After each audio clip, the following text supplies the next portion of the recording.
Hi viewers, welcome to our channel. Present మనతో పాటు దాము బాలాజీ గారు సీనియర్ జర్నలిస్ట్ ఉన్నారు. వారితో ఒకసారి మాట్లాడదాం. నమస్కారం సార్. నమస్తే. సార్, మార్కాపురం వద్ద మరొక బస్సు ప్రమాదం జరిగింది సార్. దాదాపు 20 మంది వరకు సజీవ దహనం అయ్యారని కూడా వార్తలు వినిపిస్తున్నాయి సార్. ఎలా జరిగింది ఈ బస్సు ప్రమాదం? మరి ఎంత మంది వరకు గాయపడ్డారు, ఎంత మంది చనిపోవడం జరిగింది? సో ఈ మధ్య కాలంలో బస్సు ప్రమాదాలని వరుస పెట్టి జరగడం కూడా మనం చూస్తూ ఉన్నాం కదా. ప్రధాన కారణాలు ఏంటి సార్ వీటికి? మనం ఈ మధ్య కాలంలో కర్నూలులో చూసాము. దాదాపు 40 మంది చనిపోయారు. ఆ తర్వాత మైనాబాద్ దగ్గర టిప్పర్ ఢీకొని చనిపోయారు. ఇలాగా బస్సు యాక్సిడెంట్లు ఎక్కువగా ఏసీ బస్సుల యాక్సిడెంట్లు దేశవ్యాప్తంగా బాగా పెరుగుతున్నట్టుగా మనకు కనబడుతుంది. అయితే ఇప్పుడు ఆంధ్రప్రదేశ్లో జరిగిన ఈ బస్సు ప్రమాదం ఎలా జరిగింది, దీంట్లో ఎంతమంది చనిపోయారు, ఎంతమంది బతికారు, ఈ విషయాల గురించి తెలుసుకుందాం. ఇదేంటంటే హరికృష్ణ ట్రావెల్స్, ఇది హైదరాబాద్ నుంచి పామూరు అని, అక్కడ ప్రకాశం డిస్టిక్ పామూరుకి వెళ్తూ ఉంది.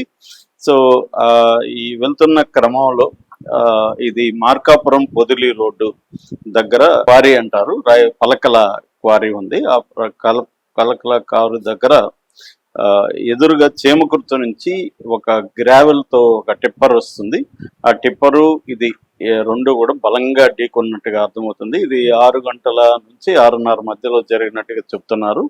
సో ఇమీడియట్ గా అంటే వేగంగా రెండు కూడా వేగంగా వచ్చి రెండు కూడా సింగిల్ లేన్ లో ఒకే లేన్ లో వచ్చాయి. యాక్చువల్ గా అది డబుల్ లేన్ రోడ్డు. సో ఢీకొన్నాయంటే సింగిల్ రోడ్ లో రెండు ఎదురుపడ్డాయి. ఎదురుపడినప్పుడు బలంగా ఢీకొనడంతో ఇంజిన్ ఒక్కసారిగా బ్రేక్ అయిపోయింది. ఇంజిన్ బ్రేక్ అవడంతో మంటలు వచ్చేసాయి. మంటలు ఎంత వేగంగా వచ్చాయంటే అప్పటికి చాలా మంది నిద్రలో ఉన్నారు.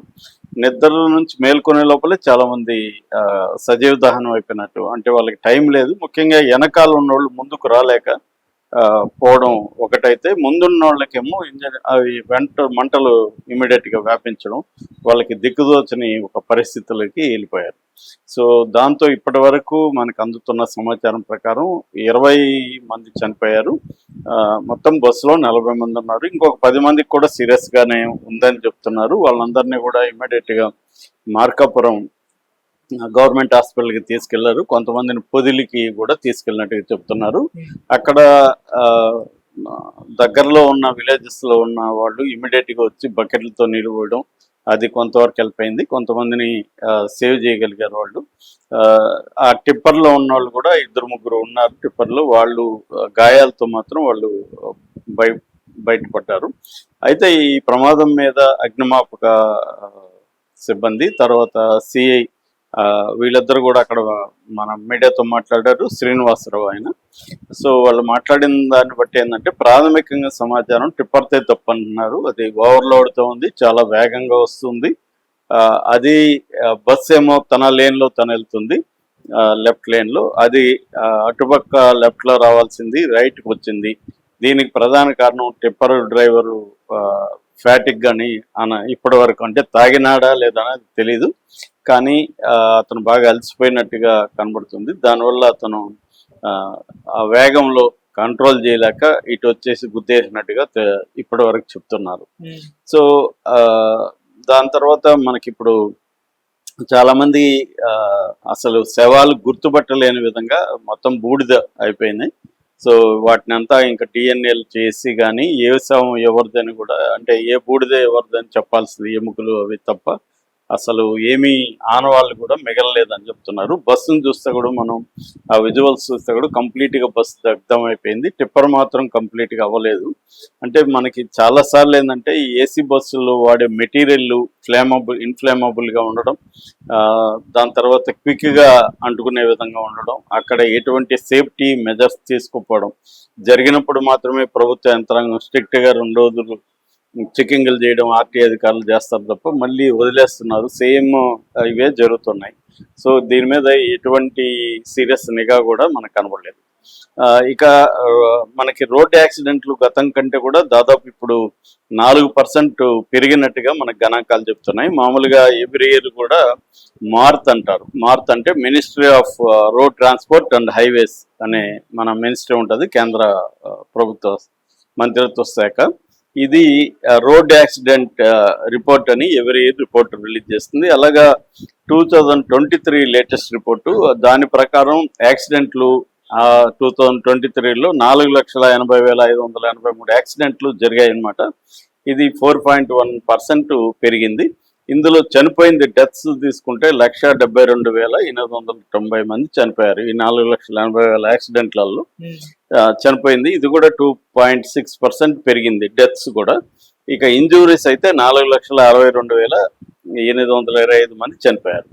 సో దీంట్లో ఆంధ్రప్రదేశ్ మొత్తం ఇండియా యాక్సిడెంట్ జోన్స్ తీసుకుంటే ఆంధ్రప్రదేశ్ 8వ ర్యాంక్లో ఉంది. ఆ ఇయర్లో 19,949 యాక్సిడెంట్లు జరిగితే 8,137 మంది చనిపోయారు. సో ఓవరాల్గా తీసుకుంటే ప్రధాన కారణాలు మనం తీసుకుంటే టాప్ 4 రీజన్స్ కానీ తీసుకుంటే ఓవర్ స్పీడ్ అనేది ఇండియా యాక్సిడెంట్లలో టోటల్ యాక్సిడెంట్లలో 68.4% ఓవర్ స్పీడే కారణం. ఇక రెండో కిల్లింగ్స్లో తీసుకుంటే 68.1%. అంటే ఓవరాల్గా యాక్సిడెంట్లో కానీ డెత్స్లో కానీ ప్రధాన కారణం ఓవర్ స్పీడే. మామూలుగా తక్కువ స్పీడ్లో వెళ్తే ఒకవేళ యాక్సిడెంట్ జరిగినా డెత్ అనేది తక్కువ ఉంటుంది, ఫెటల్ ఇన్సిడెంట్లు తక్కువ ఉంటాయి. కానీ ఓవర్ స్పీడ్లో ఏమవుతుందంటే అసలు ఏమీ మిగిలే పరిస్థితి లేదు. అలాగా 68% ఇండియా యాక్సిడెంట్లలో ఓవర్ స్పీడే ఉంది. ఇది కాకుండా నెక్స్ట్ వచ్చి డ్రైవర్ ఫాల్ట్. డ్రైవర్ సరిగ్గా కాన్సన్ట్రేట్ చేయకపోవడం, లేకపోతే సరైన నిద్ర లేకపోవడం, ఎక్స్పీరియన్స్ లేకపోవడం, కేర్లెస్నెస్ ఉండడం, లేన్లో పోకపోవడం, ఓవర్ రూడ్గా బిహేవ్ చేయడం, ఇలాగా ఇవన్నీ కూడా డ్రైవర్ ఫాల్ట్ కూడా 65% నుంచి 68% వరకు డ్రైవర్ ఫాల్ట్ ఉంది. అది కాకుండా ఫ్యాటిగ్ ఏమంటే ముఖ్యంగా ఈ ఈ ట్రాక్టర్లు, లారీలు, ఈ డ్రైవర్లకి తగినంత రెస్ట్ ఉండదు. అలాగే ప్రైవేట్ బస్సుల డ్రైవర్లకు కూడా వాళ్ళకు సరిగైన రెస్ట్ ఇవ్వడం, ఆ రెస్ట్లో కూడా వాళ్ళు సరిగా నిద్రపోకపోవడం. ఒకే డ్రైవర్ మనం చాలా బస్సుల్లో చూస్తుంటాం, ఇక్కడ నుంచి హైదరాబాద్ నుంచి బెంగళూరు అనుకో ఒకే డ్రైవర్, మామూలుగా అయితే 2 డ్రైవర్ ఉండి మార్చుకోవాలి. కానీ అతనికి ఎక్కువ భాగం అర్లీ అవర్స్లోనే యాక్సిడెంట్లు జరుగుతుంటాయి. దీనికి కూడా ప్రధాన కారణం ఫ్యాటిగ్ అన్నమాట. అంటే వాళ్ళు రాత్రంతా ఇదైపోయి అలసిపోయి ఉంటారు, ఎక్కడ రెస్ట్ తీసుకోరు వాళ్ళకి. ఎందుకంటే అర్లీ మార్నింగ్స్ అంతా సిటీల్లో రూల్ పెట్టేశారు కాబట్టి 8 తర్వాత అలో చేయరు కాబట్టి సిటీల్లో. ఈ లోపల వాళ్ళు వెళ్ళిపోవాలంటే వేగాన్ని మెయింటైన్ చేయాలి, అలర్ట్నెస్గా ఉండాలి. అలర్ట్నెస్ అనేది తగ్గిపోతుంది. మామూలుగా ఎవ్రీ 2 అవర్స్కి 10 నిమిషాలు 20 నిమిషాలు రెస్ట్ తీసుకోమని చెప్తారు. ఈవెన్ వెహికల్కి కానీ డ్రైవర్కి కానీ రెస్ట్ అవసరం అనేది రూల్. కానీ వీళ్ళు అదేం ఫాలో గారు. ఎక్కడో మ్యాక్సిమం బెంగళూరు నుంచి హైదరాబాద్ అనుకుంటే మొత్తం 7-8 గంటల జర్నీ అనుకుంటే మ్యాక్సిమం ఒక హాఫ్ అన్ అవర్ కూడా టోటల్గా వాళ్ళు ఆపరు. ఒక 3 చోట్ల ఆపితే ఎక్కువ అనమాట. సో అందువల్ల ప్రాపర్ ఇది లేకపోవడం. నెక్స్ట్ ఏంటంటే డ్రంక్ అండ్ డ్రైవింగ్. చాలా మంది అనుకుంటారు యాక్సిడెంట్లకు ప్రధాన కారణం డ్రంక్ అండ్ డ్రైవింగ్, కానీ డేటా ప్రకారం డ్రంక్ అండ్ డ్రైవింగ్ పెద్ద కారణం కాదు. ఓన్లీ 2% యాక్సిడెంట్లు మాత్రమే డ్రంక్ అండ్ డ్రైవింగ్ కారణం. ఎక్కువ ఓవర్ స్పీడే కారణం ప్రధానంగా అయితే. దాని తర్వాత డ్రైవర్ మిస్టేక్స్ కారణం, కేర్లెస్నెస్ కానీ ఇవి కాకుండా మనకు పూర్ వెదర్ కారణం కావచ్చు, ఆ తర్వాత రోడ్ డిఫెక్ట్స్ ప్రాపర్గా మెయింటెనెన్స్ చేయకపోవడం కావచ్చు, తర్వాత వెహికల్ డిఫెక్ట్స్ కావచ్చు, ఇలాంటి కారణాలు కూడా ఉన్నాయి. ఓవరాల్గా మనకి 33 to 35% యాక్సిడెంట్లు నేషనల్ హైవేలోనే జరుగుతాయి. ఓవరాల్ రోడ్డు లెంగ్త్లో తీసుకుంటే నేషనల్ హైవేలు 2.5% కంటే ఎక్కువ లేవు, కానీ యాక్సిడెంట్లు మాత్రం అక్కడే ఎక్కువ ఉంది. దీనికి ప్రధాన కారణం ఓవర్ స్పీడే. అంటే స్పీడ్ కంట్రోల్ అక్కడక్కడ పెట్టారు కానీ హైవే పెట్రోల్ లేకపోవడం, తర్వాత స్ట్రీట్ లైట్లు ప్రాపర్గా లేకపోవడం, ఇవన్నీ కూడా కారణాలు. ఇక్కడ కూడా ఇప్పుడు ఏం చెప్తున్నారంటే ఇక్కడ ఫాగ్ కూడా ఉంది. ఇప్పుడు జరిగిన ఈ రాయవరం దగ్గర జరిగిన యాక్సిడెంట్ దగ్గర కూడా ఫాగ్ ఉంది. నేను కూడా లాస్ట్ కాదు ఈ మంత్ 17th ఈ రూట్లోనే వెళ్ళాను. కరెక్ట్గా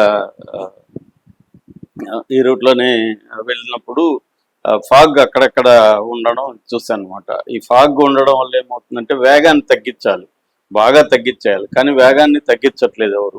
చాలా రూడ్గానే వస్తున్నారు. ముఖ్యంగా నేషనల్ హైవేలు పడిపోయినాక ఈ ఏరియాలంతా ఏంటంటే ఈ మధ్యకాలంలోనే నేషనల్ హైవేలు వచ్చాయి. దాంతో ప్రజలు ఆ వేగానికి ఇంకా అంటే ఒక్కసారిగా పెంచేస్తున్నారు.